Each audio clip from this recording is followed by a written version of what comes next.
When my first husband passed away, I made coffee cake. When my second husband went to jail, I made sugar cookies. When my teenage daughter got pregnant, I made creme brulee. So when my best friend stopped speaking to me, I hoped that my warm cherry scones might thaw us chilly relationship. However, the first best friend not only refused to open the door, but also coldly drew the curtains. The second best friend didn't want to see me either. She had her daughter send me away. She told you to say that, didn't she? Only if it was you. The third best friend was willing to see me, but she gave me a harsh lecture instead. There is no us. There is no friendship, not anymore. You're on your own. In the past, I had always taken comfort in baking, but when baking failed me, I took comfort in something else. That evening, I sat alone in the bar. Behind me, I heard women's cheerful laughter. I picked up my drink and walked over. I planned to force my way into their conversation. The three of them had been chatting happily. When they saw me, a stranger, approaching uninvited, they felt quite annoyed. These two I know from college, and you I know from randomly sitting down at our table. Not only did I mistake them for someone else, but I also rambled on about my troubles. 2 of them left me, 3 of them are dead, and all of this I could bear as long as I had my girlfriends. But now they've abandoned me too. Their long-awaited reunion was ruined by me. You don't have to rub it in, Lynette. Stop calling me Lynette. It's really creeping me out.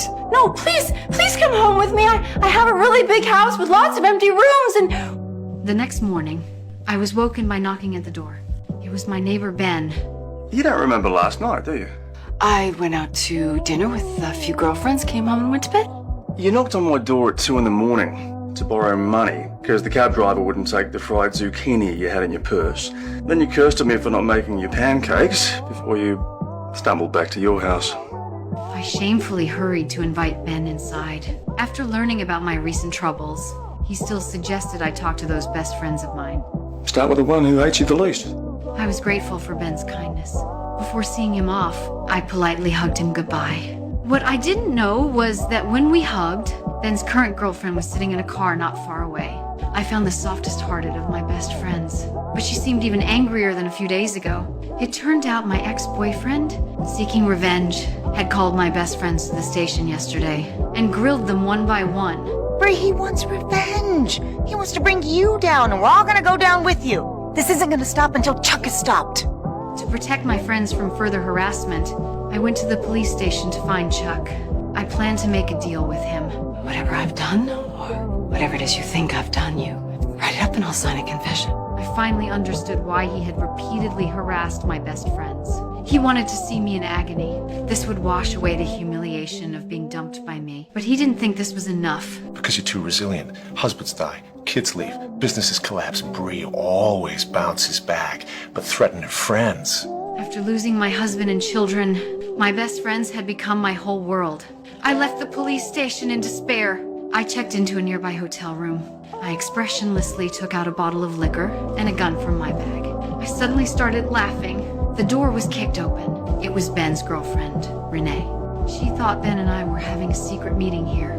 After giving me a thorough scolding, Renee saw the gun on the table. No, don't read that.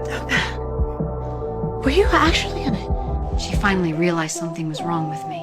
Renee was relieved that her boyfriend hadn't cheated. She was even more relieved that she had accidentally saved me. Did you take the laces out of all my sneakers? And I also got rid of all your knives, razors, pills, cleaning fluid, and your shower curtain. How could I kill myself with a shower curtain? You can. I just thought it was ugly. Just then, Renee received a message. I just got some bad news about your friend, Chuck Vance.